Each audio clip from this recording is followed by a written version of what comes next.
것이 이제 다시 싹이 남이니 너희가 또한 이를 위하여 생각은 하였으나 기회가 없었느니라. 내가 궁핍함으로 말하는 것이 아니라 어떠한 형편에든지 내가 자족하기를 배웠노니 내가 비천에 처할 줄도 알고 풍부에 처할 줄도 알아. 모든 일에 배부르며 배고픔과 풍부와 궁핍에도 일체의 비결을 배웠노라. 내게 능력 주시는 자 안에서 내가 모든 것을 할 수 있느니라. 아멘, 아멘. 제가 전에 말씀을 한번 드렸는데 우리에게 있어서 사춘기라고 하는 것이 굉장히 중요한 부분입니다. 저희 세대 같은 경우, 바로 권사님 세대는 사춘기가 뭔지도 모르고 그때는 사춘기란 말 자체도 잘 없었기 때문에 사춘기는 어떻게 반항한다고 그러잖아요. 그래서 사춘기가 뭔지도 몰랐고 이해도 못 시켰고, 근데 사춘기는 우리의 어떤 정체성을 찾아가는 아주 중요한 부분. 이 사춘기 때 분명한 정체성을 찾아야 인생의 방향과 목표를 정확히 설정을 할 수가 있어요. 그래서 사춘기를 잘 못 보내면, 사춘기에 자기 정체성을 못 찾으면 평생을 살면서 헤맵니다. 인생의 방향성을 잘 못 찾아요. 굉장히 어렵습니다, 이게. 그래서 사춘기가 거듭나는 거예요. 자기의 분명한 삶의 방향과 목적지를 찾는 게 사춘기예요. 근데 굉장히 어떤 그런 부분이 중요한데 예전에는 그걸 몰랐기 때문에 그냥 억압되고 눌려서 이 사춘기와 비슷한 게 뭐냐면 육적으로 온 게 여러분 갱년기입니다.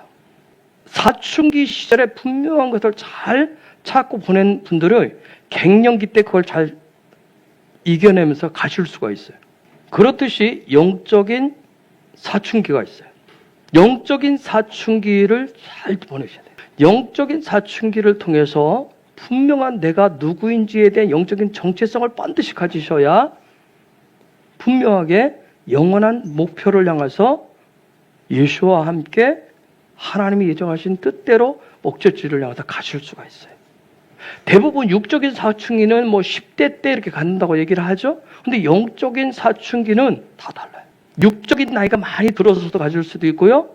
육적인 나이가 어떤 아주 어렸을 때 빨리 찾아오는 사람도 있어요. 그건 다 달라요. 그런데 영적인 사춘기를 통해서 정체성을, 아이덴티티를 반드시 찾아야 신앙의 믿음의 여정을 가는데 분명하게 흔들리지 않고 가실 수 있어요. 이 부분이 안 되면 항상 우리 앞에 아까 육적인 사춘기를 잘 못 넘어가면 그냥 높여서 그냥 어영부영해서 그냥 가게 되면 저처럼 인생의 방향에 굉장히 힘든 부분들을 겪게 돼요. 이거 해보다 이게 아닌가? 저게 아닌가? 도대체 나는 어떻게 사는 거지? 맞지 않은 이런 고민을. 영적인 사춘기도 똥이 돼요. 내가 믿음 생활 잘하고 있다고 얘기하는데 어떤 일에 부딪히면 어떻게 할 줄을 몰라요. 어떻게 해야 될지. 그래서 이게 믿음이 없는 건가? 하는 생각을 하게 돼요. 영적인 사춘기를 거듭나게 되면 하나님의 나라가 뭔지가 보여요. 하나님이 어떤 분인지, 무슨 마음인지가 보여지기 시작해요. 즉 육적인 사춘기 때 여러분의 자녀도 한번 켜보시면 정말 육적인 사춘기 때 부모가 얘기하면 뭐라고 해요? 안 들어요. 잔소리를 듣고요. 무시해버립니다.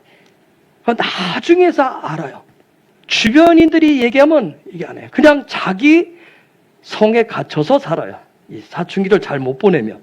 그렇듯이 영적인 사춘기 때 이 부분을 빨리 하나님 앞에 몸부림쳐서 그분이 내 안에 쑥 들으셔야 돼요.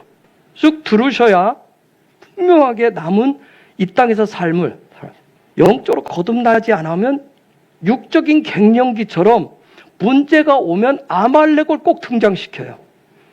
자기 육적인 연약함을 앞으로 당긴단 말이에요. 사춘기는 봄을 4번 겪어야 된대요. 그런데 저는 영적인 사춘기를 봄을 4번 겪으라고 하고 싶지 않아요. 빠른 시간 내에 하세요. 영적인 사춘기는 누구나 겪으셔야 돼요. 즉 무슨 얘기냐면 정말 하나님이 그런가요? 사도행전 11장에 때 베레아 교인들처럼 주의 말씀이 그런가? 정말 예수가 있는가? 내가 배운 예수가 정말 구원자고 인생의 구주가 되는지, 십자가가 진짜인지 부분을 계속 내면에 질문들을 하셔야 돼요. 나는 예수를 믿는다고 하는데, 믿는 것 같은데 도대체 이게 뭔가 느껴지도 않고 확신도 안 쓰고 다른 게 더 조그만 바람이 불고 파도가 치면 어떻게 해야 될지를 모르겠는 거예요. 대부분의 많은 사람들이 영적인 사춘기 하다 방황하다가 끝나는 경우가 있어요. 내가 영적으로 거듭난 자인가 아닌가? 거듭나야 하나님의 나라 들어가요. 요건 여러분이 거듭나지 않아서 예수를 구주로 영접해서 구원받은 상태에서 정말 그분의 은혜의 방법으로 요단강을 건너가면서 그분이 거듭나게 해서 내 영혼을 데리고 들어간 건 맞아요. 그런데 이 땅에 살면서 구원받아서 그냥 가는 자와 거듭난 자와 그런 이게 굉장한 그냥 아주 미묘한 차이인 것 같은데 달라요. 정말 내가 어떠한 상황에서도 주님을 바라보고 소망하고 우리가 얘기했듯이 샬롬을 얘기하고 에모르를 할 수 있는지 이제 훈련을 통해서 이런 부분이 계속 하나님의 나라를 들여다보는 거예요. 하나님의 마음을 들여다보는지 아니면 여전히 나는 예수는 내가 믿고 있지만 그래도 내가 이 땅에 살고 있기 때문에 여전히 나는 먹고 살아야 되고 나는 다른 거 그래도 하면서 그걸 하는지. 오늘 자인은 정체성 거듭난 자가 되었을 때의 삶을 얘기한 거예요. 그래서 히브리어 알파벳을 쭉 하는 이유는 그런 이유가 있어요. 사실은 달렛 부분에 딱 왔을 때 알렛부터 시작해서 베트 킨넬까지 딱 달렛에 딱 왔을 때부터 달라져요. 자, 구원을 받아서 쭉 오다가 달렛에 오면 딱 거듭나는 일들이 생기면서 세상 모든 것에는 문이 있고 예수로 다 보이는 거예요. 그때부터 이제 보는 게 달라지는 거예요. 그러면 바브의 계시가 딱 와서 그게 내 안에 와서 중심에 딱 박히게 돼 있어요. 이게 거듭난 자와 거듭나지 않은 자의 차이예요. 거듭나지 않으면 요 달렛에서 항상 다른 게 보여요. 앞에 걱정거리가 보여요. 다른 게 보이기 때문에 염려하고 걱정하는 부분이 더 커요. 그런데 거듭나게 되면 벌써 예수 하나님의 뜻들을 먼저 보기 때문에 그분을 보기 때문에 그래서 내 안에 바보가 되신 예수가 모스트로 딱 중심에 들어오면 점점점 견고한 신앙을 갖게 돼요. 내 삶에 이제 오늘 들어가는 자인이 삶에 이제 나타나기 시작하는 거예요. 거듭나지 않았다고 여러분들한테 혼내지 않아요. 여러분이 잘못됐다고 하지 않아요. 여러분 천국 못 간다고 소리 그런 소리 아니에요. 오해하지 마세요. 여러분 예수 믿고 구원받은 자들 받아요. 영접하면 다 천국 가요. 그런데 이 땅에 살면서 거듭난 자로 하나님의 나라를 보고 누리면서 살냐 아니면 여전히 아직 거듭나지 못한 상태에서 예수를 믿는데 이게 보는 거 듣는 거 느끼는 거 살아가는 방식이 다르게 살아가느냐 그 차이는 별거 아닌 것 같은데 굉장히 큰 차이예요. 그런 부분이 있어요. 자인이라고 하는 이 알파벳 자인이라고 하는 거 우리가 소리나는 대로 쓰면 이렇게 쓰죠. 자인 뜻은 뭐냐면 빛을 반사한 뜻이고 빛에 대해서 반응을 한다는 뜻이에요.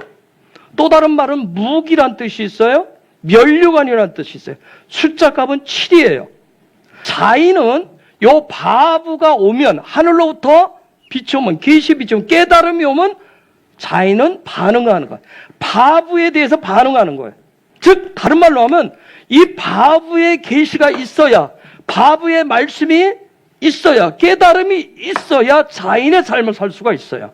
내가 예수 믿는 자로서 군대로서 군대가 되어서 군사가 되어서 강력한 전쟁의 무기를 갖고 싶어도 내가 면류관을 받는 삶을 살고 싶어도 그러려면 반드시 바브가 있어야 돼요. 여러분이 바브가 반드시 있어야 돼요. 바브는 뭐라고 그랬어요? 하늘과 땅을 하나로 연합시키고 통일시키는 거 하나로 만드는 계시예요. 이거 빛이라고 그랬어요.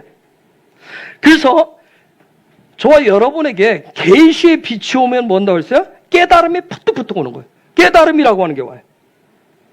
그럼 깨달음이 오면 그에 맞는 삶을 내가 살기 시작하는 거예요. 깨달음이 오면. 히브리어는 하나님의 신적인 언어, 신의 언어라고 했어요. 그렇기 때문에 하나님의 언어이기 때문에 여기는 부정이라고 하는 게 없어요. 단지 하나님의 선하심, 하나님의 선하심의 계시가 왔는데, 깨달음이 왔는데 그에 맞는 삶을 살지 않는 것을 부정하다 얘기하는 거예요. 그걸 좀 더 얘기하면 죄라고 얘기하는 거예요. 관역을, 원래 목표를 벗어난 걸 죄라고 얘기한단 말이에요. 하나님이 우리에게 깨달음이라고 하는 걸 탁 줬는데, 즉 빛을 딱 줬는데 빛에 맞는 삶을 살지 않는 거예요. 하나님의 모든 말씀은, 하나님의 계시는 모두가 다 선해요. 하나님의 모든 계시는 다 영원한 거예요. 하나님의 계시는 생명뿐이에요. 그러나 중요한 건 뭐냐, 우리가 이걸 알고 있지만 우리가 알고 있는 지식을 다 적용하는 거예요. 그런데 이런 것을 나의 삶에 실제적으로 적용하지 않으시면 그걸 하나님은 말씀을 통해서 뭐라 하냐면 그걸 내가 부정케 된다는 거예요. 내가 죄를 짓고 악이 되고 결국은 파멸하고 멸망하는 자가 된다는 거예요. 여러분, 어둠이라고 하는 것은 수단 방법을 가리지 않고 어떻게 해요?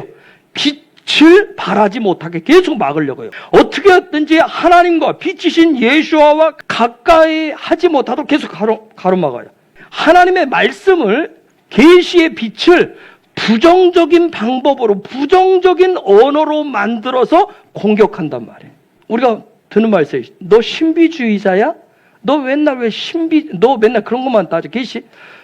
이 하나님 말씀 자체가 계시예요. 숨겨진 거라면 숨겨지. 그 얘기를 하는데 이미 우리는 계시하면 뭔가 잘못된 그러한 사전적인 지식을 받다 보니까, 그래서 계속 하나님의 말씀, 깨달음들에 대해서 얘기하면 여러분이 계속 누구한테, 오늘 하나님 나한테 이런 깨달음을 줬어, 나에게 이렇게 감동하시고 나에게 이렇게 말씀하셨어, 여러분 주변 사람들 계속 얘기해 보세요. 너 신비주의자야? 그럴 거예요. 너 이상해? 그럴 거예요. 어둠의 세력은, 사단은 자꾸 부정적인 언어로 공격을 하는 거예요. 그것을, 빛을 어둠으로 덮으려고 한단 말이에요. 그래서 하나님의 말씀인 성경을 인간적인 지식, 인간적인 어떤 경험의 언어로 인간을 위한 것들로 해석을 하고 삶에 적용토록 자꾸 이끄는 거예요. 여러분, 성경은, 하나님의 말씀은 신의, 그분의 언어로 된 그분의 계시예요. 그분의 뜻이 다 담겨 있는 거예요. 그분의 선하심의 내용들이에요. 그분과 하나 되는 영원히 살 수 있는 그런 말씀이에요. 따라서 그분이 준 히브리인들에게, 이스라엘이라고 하는 히브리인들에게 주었기 때문에 그들이, 히브리인들이 가지고 있는 눈으로 보는 걸 히브리 관점이라고 얘기해요. 그 히브리 관점.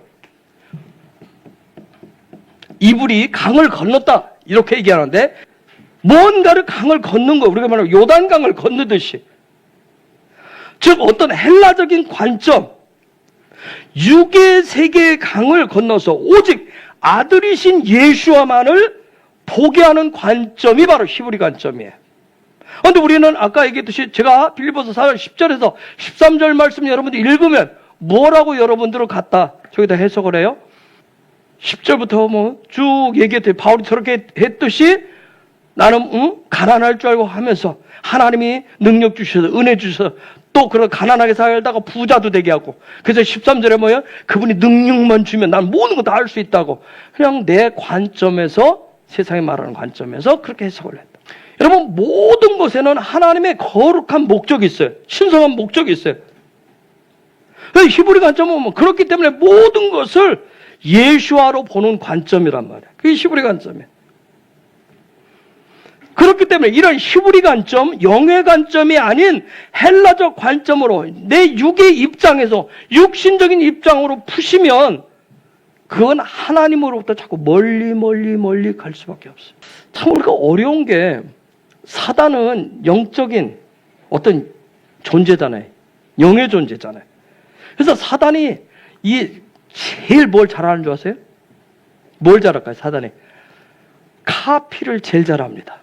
사단이 항상 이 하나님의 말씀이 어마어마한 강력하고 파워풀하다라고 하는 걸 알기 때문에 성경에 이 기록된 말씀, 계시들 중에서 하나님의 선하심이 강력하게 나타날 수 있고 영원하심이 나타날 수 있는, 어떤 하나님이 주는 생명이 나타날 수 있는 그런 것들을 먼저 갖다 사용해요. 사단이라고 하는 존재가 비슷한 모방을 너무 잘하기 때문에, 짝퉁을 진짜처럼 만들어내기 때문에 우리가 진짜 하나님의 말씀대로 오늘 우리가 샤밧을 쓴다든가 절기를 한다든가 이런 얘기하면 우리가 뭘 두려워해요? 그렇죠. 이단 소리. 그런 무리와 같이 될까 봐 두려워한단 말이에요. 사실 이단들은 카피를 했을 뿐이란 말이에요. 자기들의 어떤 그런 외적인 모형을 위해서. 절기가 뭐예요? 하나님의 시간이잖아요. 여러분, 사단은 단지 카피를 할 뿐이란 말이에요. 카피하는데. 근데 우리는 카피한 것에 너무 겁을 내요. 성경에 어떤 거 버릴 게 어디 있어요? 주님이 뭐라고 그랬어요? 1.1핵도 버릴 게 없다고 그랬잖아요. 그렇죠? 1.1핵도 버려요. 그 어떤 것이 버릴 거예요? 하나님이 버릴 것을 왜 기록을 해놓았어요? 부정적인 게 어디 있어요? 거기에는 모든 1.1핵 속에는 뭐예요? 하나님의 선하심, 하나님의 인자하심, 하나님의 사랑이 다 담겨 있을 뿐이란 말이에요. 여러분, 계시록에 있는 내용들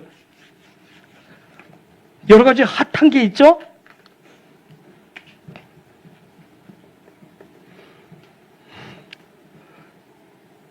자, 제가 써놔서 두드러기 나죠? 666 써놨어요. 666. 뭐라고 그래요? 666을? 적그리스도의 표상이라고 얘기하죠? 그쵸? 적그리스도의 모양이라고 얘기하죠? 6은, 숫자 6은 뭘 얘기해요? 바브를 얘기해요. 숫자 6은 첫째 날부터 몇째 날에 얘기를 해요? 여섯째 날을 얘기하고 있어요. 여러분, 이 6은 토라에서 육신에 대한 해석을 봐요. 즉, 6이라고 하는 그릇이 있어야 뭘 담을 수 있어요? 영과 혼을 담을 수가 있어요. 6일의 삶이 있어야 며칠이 있어요? 7일째가 있어요. 6이라고는 바보가 있어야 7이라고는 뭐를 갈 수 있어요? 7일에 자인의 삶을 살 수가 있는 거예요. 히브리 관점에서 성막의 구조는 666 구조라고 그래요. 저는 거기까지 깊은 지식은 잘 몰라요. 성막이 정육면체 구조를 가지고 있대요. 제가 얘기했어요. 동서남북을 사실 성경에 있는 거하고 우리가 방향을 틀어놨어요. 헬라식하고 히브리 관점. 우리는 요에서 어느 쪽이 동쪽이 어떻게 하죠? 이걸 이렇게 써가지고 어디가 동이에요? 이쪽이에요? 그렇죠. 우리가 그렇게 보죠. 그런데 성경에서 말하는 동쪽하고 그 틀. 그런데 우리는 헬라는 딱 표를 정해놨어요. 동서남북으로 딱 정해놨어요. 자, 이렇게 돼 있어요. 그쵸? 성막이 만약 동서남북이면 북쪽으로부터 에스겔서에 보면 북쪽으로부터 그럼 맞아요? 안 맞아요? 안 맞아요. 방향이 안 맞아요. 여러분 이게 맞냐고요 지금? 북쪽에 있는 지파가 어느 지파예요? 단지파예요. 마지막 때. 북쪽이 어디 있어요? 지성소가 북쪽에 있어요. 그런데 우리는 헬라적 관점으로 어떻게 봐요? 남북인가요? 이렇게 봐요. 하나님의 집, 성막 구조가 정육면체 구조래요. 성막은 뭐예요? 하나님의 집이란 말이에요. 반드시 우리가 하나님 앞에 나아가려면 뭘 통해서 나가야 돼요? 하나님의 집을 통해서 성소를 지나야 하나님 앞에 나아갈 수가 있어요. 즉 하나님 앞에 나아간다는 얘기는 뭐예요? 눈에 보이는 이 구조를 통해서 즉 숫자 6이 있어야 돼요. 있어야 하나님 앞에 7이라고 하는 완전수 하나님을 향해서 나아갈 수 있어요. 그래서 우리가 샤밧을 보는 거예요. 샤밧을. 우리 삶의 중심에 점점 이제 대들보처럼 세워져 가는데 샤밧은 뭐예요? 영원한 삶을 얘기한단 말이에요. 샤밧은 뜻이 뭐라고 그랬어요? 스톱이라고 그랬어요. 그렇죠? 뭐가 끝났다는 얘기예요? 육의 삶이 끝났다는 얘기란 말이에요. 그런데 오늘 여러분 육의 삶이 끝났어요. 그러면 여러분 얼마나 아쉽고 슬퍼요. 뭐 가능하면 이 땅을 더 길게 더 가야 되는데 사단은 이 모든 것을 적 그리스도의 표상으로 다 해석을 하고 적용을 해놓아버렸어요. 마치 하나님의 집 앞에 하나님 앞에 나아가는데 요 앞에다 집 앞에다 뭘 하는 거예요? 지뢰밭을 묻어놓은 거예요. 지금 숫자 7로 가려면 반드시 6이 있어야 돼요. 나의 속에는 영이라고 하는 존재가 혼을 통해서 내 삶에 나타나려면 뭐가 있어요? 6이라고 하는 게 있어야 돼요. 그릇이 있어야 되는 거예요. 7이라고 하는 숫자는 하나님의 나라인데 이 6이라고 하는 것은 이스라엘을 얘기한다. 하나님의 나라가 딱 나타나려면 무슨 그릇이 있어야 돼요? 이스라엘이라고 하는 그릇이 반드시 있어야 되는 거예요. 그래서 계속 성경에서 뭐에 이스라엘 얘기를 하는 거예요. 그런데 이제 그걸 문자적인 차원에서만 이제 또 풀고 있으니까 좀 이제 시간 지나면 단계를 높여갈 거예요. 문자적인 이해의 단계가 있어요. 지각의 단계가 있어야 그 다음 단계로 나아간다고 그랬어요. 여러분 반드시 6이라고 하는 이 숫자 6이라고 하는 바브라고 하는 한 줄기 하늘로부터 오는 그 빛이 있어야 우리가 그 다음 7의 3 반사하고 반응하는 삶을 살 수가 있어요. 즉 우리가 얘기하는 빛을 발하는 삶을 사실 수가 있어요. 지난주에도 공부했지만 바브는 히브리어로 한 줄기 빛인데 그걸 뭐라고 얘기한다고 했어요? 오르 야샤르라고 한다 했어요. 야샤르가 뭐예요? 통치하다 의롭다. 즉 의의 빛이라고 하는 건 뭐예요? 하나님의 통치를 받는 게 의란 말이야. 그 의의 빛을 얘기해. 그게 바브예요. 근데 자인을 다시 반사한다고 그래서 오르 호제르라고 얘기해. 요 반사하다 돌아가다 그런 뜻이에요. 즉 빛이 온 것을 내가 빛을 다시 반사한단 말이에요. 깨달음이 온 것을 내가 내 삶으로 다시 살아가는 것이 즉 하나님 앞에 면류관의 삶을 살아가는 거란 말이에요. 그걸 호제르라고 해요. 하나님이 나한테 주신 예수아가 나한테 빛으로 이렇게 오신 것을 내가 다시 내 삶을 통해서 그 빛을 하나님 앞에 반사해서 올리면 그게 면류관으로 바뀌는 거예요. 바브를 통해서 나에게 어떤 빛으로 내려온 그 의의 빛을 하나님의 통치의 빛을 내가 반응하면서 그 통치에 반응하는 그 삶을 그대로 살면 그게 내가 이 땅을 살아가는데 강력한 무기가 되는 거예요. 그냥 여러분 예배는 그냥 여기서 하는 예배는 삶의 아주 미세한 일부분이고 내가 그분 앞에 올려드리는 진짜 내 삶으로 예배자의 삶이란 걸 내가 그분이 나한테 주신 만큼 내가 올려드리겠습니다 한 이 예배자의 삶을 사시려면 반드시 여러분 세상으로 나가셔야 돼요. 세상으로 들어가셔야 되는 거예요. 주님이 뭐라 했어요? 내 이웃을 내 몸과 같이 사랑하라고 그랬어요. 바브가 나에게 임하면 빛이 임하면 계시론에서 내가 말씀을 통해서 깨달아지면 그래서 반드시 무슨 역사이라면 내가 변화가 아니라 삶이 바뀐단 말이에요. 빛이 내 안에 딱 들어오면 하나님 나한테 넣어놓으신 정체성이 뭔가 나의 본질이 뭔가가 확 깨달아지는 거예요. 내가 누구인지 어떻게 살아가야 되는지 즉 정체성이 살아났다는 얘기는 뭐냐면 내가 하나님의 백성으로 그러면 그러한 삶을 살기 시작하는데 그걸 거룩한 삶이라고 얘기하는 거예요. 그런데 우리는 거룩을 잘못 또 해석을 했다면 아까 얘기했듯이 자꾸 뭘로 했어요? 목사가 되고 뭐 자꾸 신학교로 가면 거룩인 줄 알았단 말이에요. 안에 세상 속에 들어갔어. 그래 빛을 반사하는 그런 삶을 사는 사람을 뭐라고 그래요? 그 사람을 케도심, 성도라고 얘기하는 거야. 즉 성도라고 하는 건 뭐예요? 성도라고 하는 거 내 삶의 목표가 하나님의 신성의 목적을 이룸에 있음을 깨닫고 살아가는 사람을 성도라고 얘기하는 거예요. 레위기 19장 2절에서 뭐라고 그랬어요? 너는 이스라엘 자손의 온 회중에게 고하여 이르라. 너희는 거룩하라. 나 여호와 너희 하나님이 거룩함이니라. 하나님 내가 거룩하니까 너희도 거룩하라고 얘기했어요. 여러분 거룩의 삶이라고 하는 건 뭐냐면 그런 어떤 수도원적인 어떤 부분을 자기를 쳐서 하는 그런 부분이 있어요. 그것도 거룩하지 않다는 얘기가 아니에요. 거룩의 삶이라고 하는 것은 내가 내 삶의 밖에서 저 세상 속에서 그것을 드러내므로 그게 무기가 되고 그게 면류관이 됩니다. 그래서 이미 우리가 저 케도심 얘기를 레위기 19장 쭉 돌아보시면 공부를 했어요. 그래서 거룩의 삶에 대한 실예로 레위기 19장을 여러분 읽으면 뭐에 대한 얘기만 해요? 이웃사랑에 대한 얘기밖에 안 합니다. 이것이 바로 자인 속에 담겨있는 신성이에요. 즉 바브라고 하는 것이 내 안에 딱 들어오면 내 안에 내 중심에 예수와의 십자가 못이 확 박히면 내 속에 있는 정체성이 확 깨어나는 거예요. 마치 호두 껍질 단단한 껍질 속에 이렇게 갇혀 있었던 그게 쫙 깨지면서 깨어나요. 그러면 사람은 어떻게 해요? 밖으로 세상으로 들어가기 시작하는 거예요. 먹고 살기 위해서 들어가는 게 아니면 거룩을 드러내기 위해서 빛을 드러내기 위해서 들어가는 거예요. 그런데 계시록에 있는 666 요 부분을 풀어서 적그리스도 하는 건 뭐야? 결국은 사단이 하고 싶은 얘기는 뭐야? 육중심으로 좀 살아. 너 이 마지막 때인데 세상이 곧 하면 너의 육 지켜야 될 거 아니야. 그래서 자꾸 육에서 육을 자꾸 강조하냐. 네가 살아야, 네가 잘 돼야 내 이웃을 사랑할 수 있고, 잘 돼야 네가 거룩할 수 있다라고 하는 아주 뱀의 달콤한 소리로 우리의 정체성을 계속 혼란시킨다. 흔들어가지고 하나님 주신 그 빛, 정체성을 자꾸 무너뜨리는 거예요. 계시록 13장 18절. 지혜가 여기 있으니 총명 있는 자는 그 짐승의 수를 세어보라. 그 수는 사람의 수니 666이니라. 계시록 12장의 저 앞부분에 뭐가 등장하냐면 여자가 아들을 낳고 그 다음에 용이 등장해요. 즉 여자는 교회를 얘기해요. 아들은 누구를 얘기하겠어요? 예수야를 얘기하기도 하지만 성도를 얘기해요.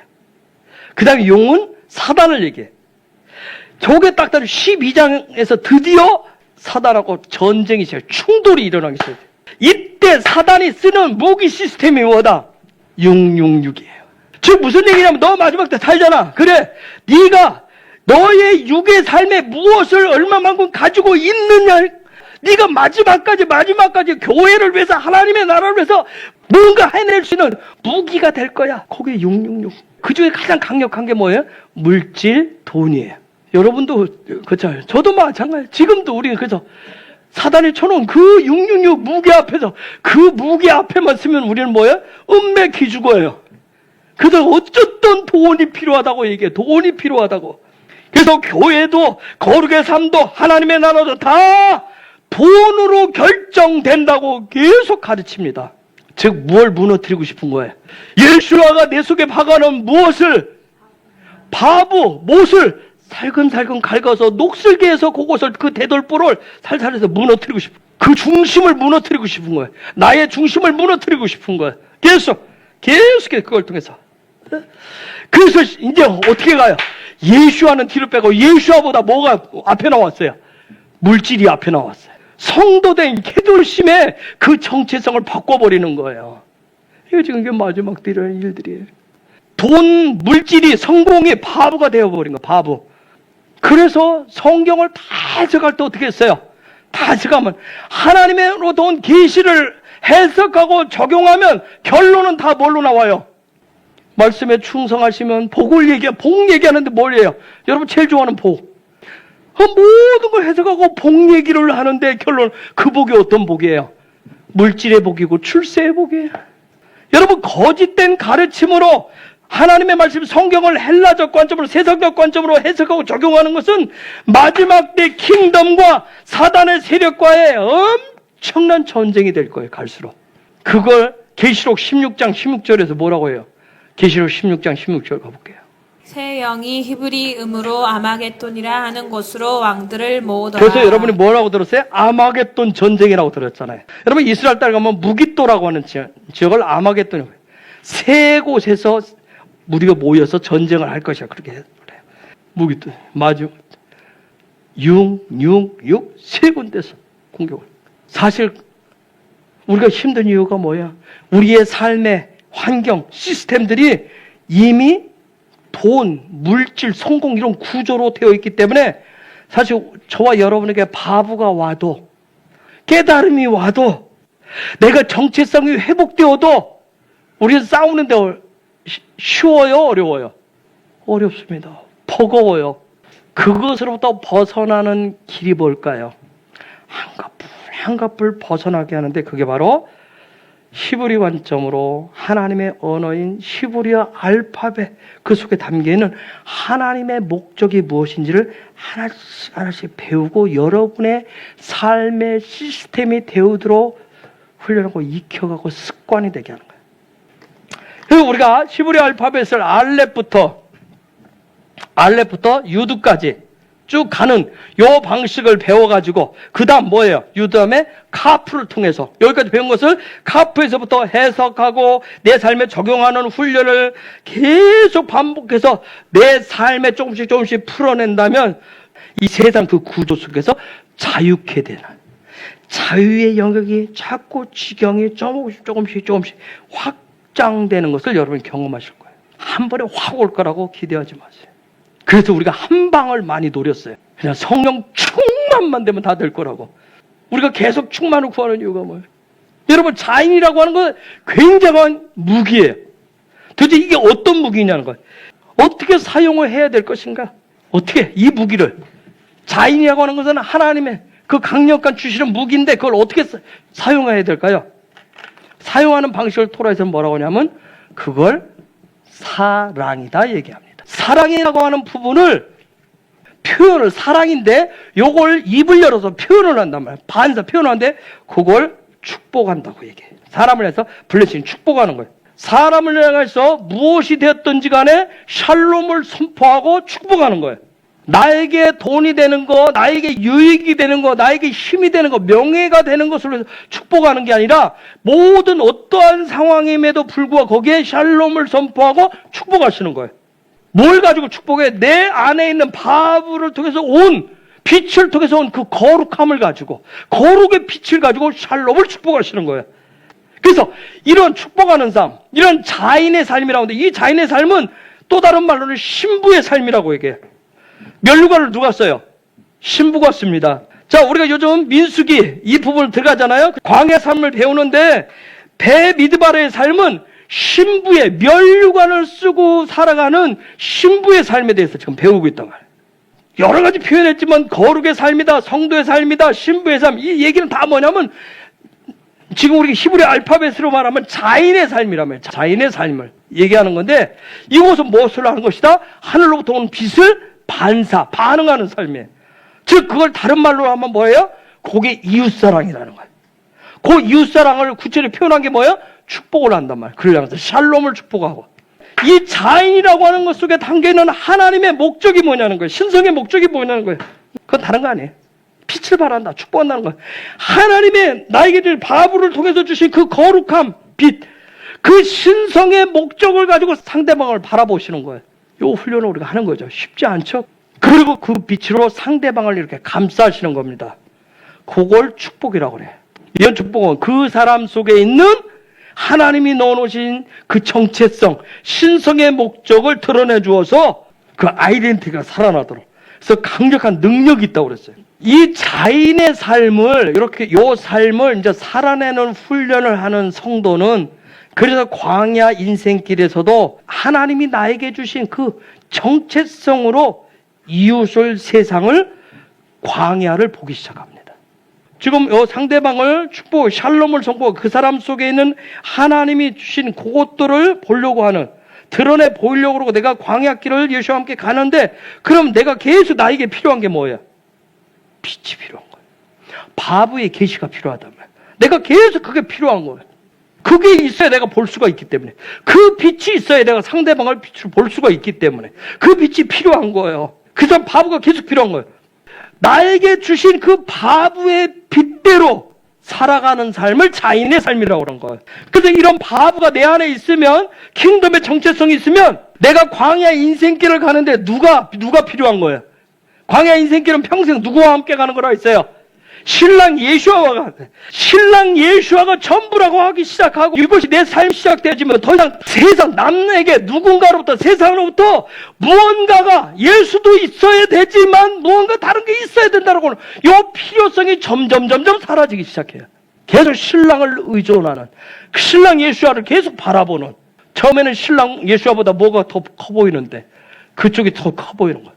그래서 예전에는 우리가 이곳저곳 기웃거렸지만 점점 기웃거리는 것보다 누구를 바라보는 시간을 더 많이 가지라? 예수를 바라보는 시간을 더 많이 가지시라. 그래서 그걸 시편 기자는 주야로 묵상하는 자로다 했던 거예요. 그래서 그때부터 신랑이 드디어 내 삶에 예수아가 51%, 52% 점점 이게 하면 그때부터 이제 뭐가 돼요? 주는 사랑이 시작되어지는 거예요. 그래서 바보이신 예수아가 내 안에 있음으로 해서 나는 그때부터 그렇게 되면 이제 드디어 온전한 자가 되기 시작하는 거예요.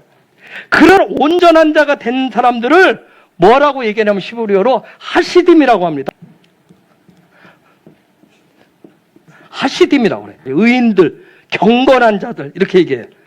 오늘날 유대인들 가운데 이렇게 사는 무리들이 있대요.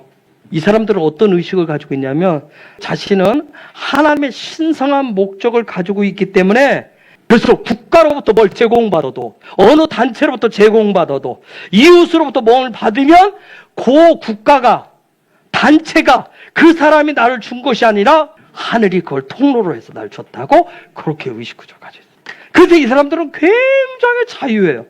자유한다고 하면 환경과 그런 상황에 상관없이 즐길 줄을 안단 말이에요. 즉 즐긴다는 얘기는 뭐냐면 어떤 상황에도 하나님을 찬양하는 거예요.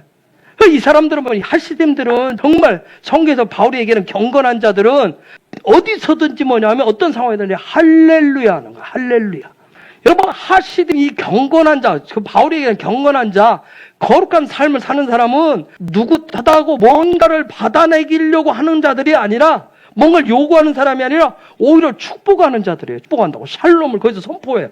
세상을 해서 계속 욕하는 것이 아니라 축복합니다. 왜요? 하나님의 뜻을 신뢰하기 때문에, 하나님을 그만큼 신뢰하기 때문에, 하나님 어떤 상황에서 하나님의 뜻, 하나님의 목적이 있다고 철저히 신뢰해가는 거, 이게 바로 바브를 통한 빛을 발하는 자인의 삶입니다. 여러분 우리가 앞부분에 공부했지만 이 해이, 5월 해이가 열리면 뭐가 와요? 해이가 열리면 바브가 오게 돼 있어요. 바브가 오면 자인의 삶이 당연히 열리게 돼 있는 거예요. 그게 시작되어지는 거예요. 응? 세상 모든 것을 뭘로 보냐면 그리스도로 본단 말이에요. 세상 모든 것을 하나님의 빛으로, 하나님의 선하심으로 보는 거예요. 그렇게 할 수 있을 때 우리가 축복할 수 있습니다. 내가 그분을 예수를 닮아 그리고 훈련을 안 하면 하나님의 나라가 거듭납니다. 그게 안 보이면 늘 666이 보이는 거예요. 666이. 믿음 얘기하고 기도 생활, 예배자의 삶을 살았는데 늘 먼저 보이는 게 뭐예요? 어둠이 보이는 거예요. 염려, 걱정, 근심이 먼저 보이는 거예요. 헤이, 창문을 열어서 하늘을 보려고 하는, 그분을 보려고 하는, 모든 것을 그리스도로 보려고 하는 훈련을 끊임없이 하는 거예요. 그러면서 우리가 이웃을 축복을 하는 거예요. 축복. 그것이 바로 무기고 그게 면류관이에요. 그게 자인입니다. 자인. 하시듬들이 세상을 보는 방법을 자르라고 그래요. 저 자르란 말은 주르란 말은 비춘다는 말이에요. 그런데 이 비추기 위해서 자인을 해석해서 적용하는 삶의 우선권을 가진 것을 자카르, 기억하다. 창세기 1장 27절. 하나님이 자기 형상 곧 하나님의 형상대로 사람을 창조하시되 남자와 여자를 창조하시고. 저게 남자가 자카르예요. 자카르. 남자가 자카르인데 뭘 기억하게 해주셨을까? 남자에게 뭘 넣어놓으셨을까요? 하나님의 그 거룩한 뜻을, 하나님의 신성의 목적을 넣어놓은 거예요. 근데 그 하나님의 신성의 목적을 드러내는 것 중에 하나의 방식이 뭐냐면 그게 바로 블레싱, 축복이란 말이에요. 그럼 저와 여러분이 기억을 해야 할 것이 뭐예요? 그게 바로 축복하기 위해서 자인을 기억을 하셔야 돼요. 즉 자인을 기억한다는 얘기는 세상의 모든 것을 하나님의 거룩한 목적으로 보고 축복하는 것, 샬롬을 선포하는 것을 기억해 내셔야 됩니다. 저와 여러분 속에 세상이 주는 그러한 이념들, 사상들을 끌고 들어오지 말라고 하는 이유. 하나님 우리한테 그거 넣는 게 아니에요.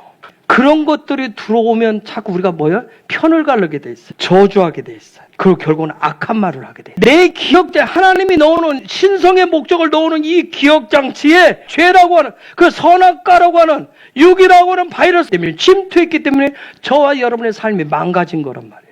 자인이 망가져 버렸다. 그런데 이 일을 다시 누가 복구하셨어요? 빛 대신 예수하고 복구하신 거예요. 그리고 이것을 보여 딱 중심에 못을 하나 딱 박아놨단 말이에요. 저와 여러분 제가 중심에 대못을 박아놨어요. 그래서 내가 하나님의 바브의 계시로, 빛의 계시로 빛의 삶, 자인의 삶이 시작되었다라고 하는 것은 그저 내가 뭐 할 수 있게 됐다는 거예요. 내가 그저 자카를 할 수 있다는 거예요. 하나님도 주신 거룩한 신성의 목적의 삶을 기억해내면서 사랑하고 축복하고 샬롬을 선포하는 삶을 시작하게 되었다는 뜻이에요. 자인을 가지고 이웃을, 라가 이웃이죠? 이웃을 사랑하고 축복하는 거예요. 그것을 요걸 제라라고 하는데 요 제라 뜻이 뭐예요?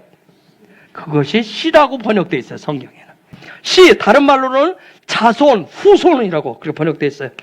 그래서 우리가 좋아하는 게 뭐예요? 아브라함의 후손, 복의 근원, 이런 얘기는 다 뭐예요? 저와 여러분이 이제는 무슨 백성이라는 얘기예요? 자인하는 백성이에요.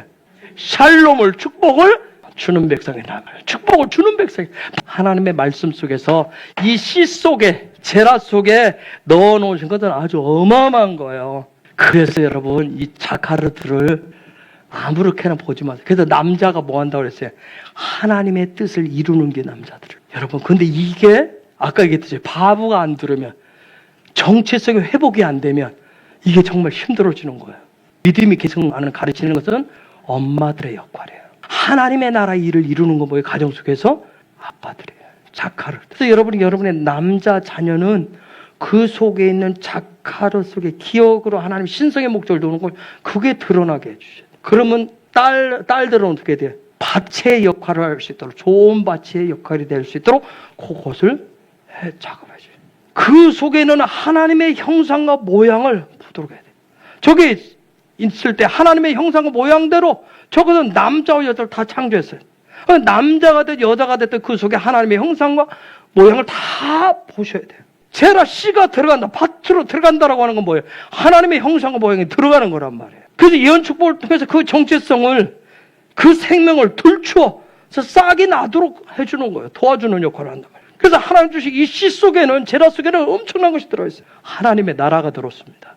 자인의 삶은 다른 거 아닙니다, 여러분. 제라, 자카르의 삶을 사는 거예요. 하나님의 신성의 목적을 향한 그런 삶이에요. 이 자인이라고 하는 것은 뭐냐면 씨 속에 넣어놓은 그 씨가 나오도록 하는 힘이란 말이에요. 내 속에 있는 그 씨가 되신 예수와가 내 삶을 통해서 나오게 하는 힘이 바로 자인이에요. 내 입을 통해서 샬롬과 축복을, 사랑을 행함으로 인해서 그걸 통해서 나오는 거예요. 능력을 히브리어로 뭐라고 그래요? 오즈라고 합니다. 능력, 파워로 오즈라고 그래요. 능력이라고 하는 거는 자인에 대한 관점을 가지고 있는 거예요. 관점을, 눈을 가지고 있는 거예요. 자인에 대한 관점을 가지고 눈을 가지고 있기 때문에 무엇이든지 할 수 있는 능력이에요. 그래서 아까 바울이 빌립보서 4장 10절부터 내가 궁핍에 처해 비천에 처하든지 내가 다 해봤다. 그러면서 뭐 내게 능력 주신 자는 내가 모든 것을 할 수 있다. 내가 그러한 자인에 대한 관점을 가졌다는 거예요.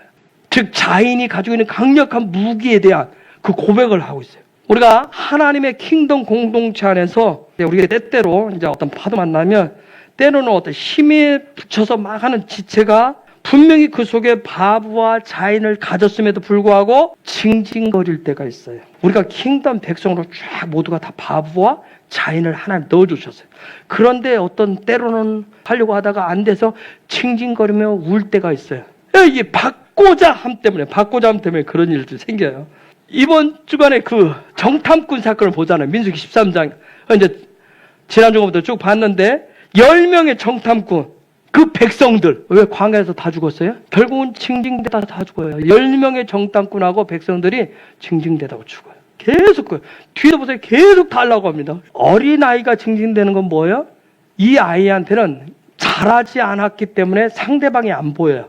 지금 엄마가 뭐한 상황인지도 안 보여요. 늘 나만 생각한단 말이에요. 그래서 자기 중심으로 원망과 불평을 사는 거예요. 바보와 자인은 무엇과 무엇을 하는 삶이다? 샬롬과 축복하는 삶이다. 그러기 위해서는 세상 모든 것을 뭘로 본다? 예수 그리스도로 본다. 어떤 상황, 어떤 일을 만나도 하나님의 뜻과 계획과 목적으로 본다. 이거 우리가 훈련하시는 겁니다. 이거 훈련대로 해가시는 거예요. 믿음의 여정은 그 일대로 하는 거예요. 그 일을 하셔야 내 안에 소망이 자꾸 생겨요. 그래서 내가 가난한 사람을 만나도, 구걸하는 사람을 만나도, 어린아이를 만나도 어떻게 본다? 하나님의 뜻과 목적으로 보고 축복하는 것이 바로 자인입니다. 무엇이 됐든 내가 태도심, 성도의 삶을 산다라고 하는 것들은 하나님의 거룩한 신성의 목적을 이루어가는 삶인 거예요. 그래서 우리가 구원받고 예수와를 닮아서 하나님의 나라를 거듭난 자로서 딱 보고 하는 건 어마어마한 얘기란 말이에요. 그것이 바로 살아가는 능력이고 무기고 그게 면류관이에요. 이 모든 것이 자인 속에 담겨있는 하나님의 놀라운 뜻입니다. 그런 여러분을 축복합니다. 우리가 그렇게 살아가기를 원합니다.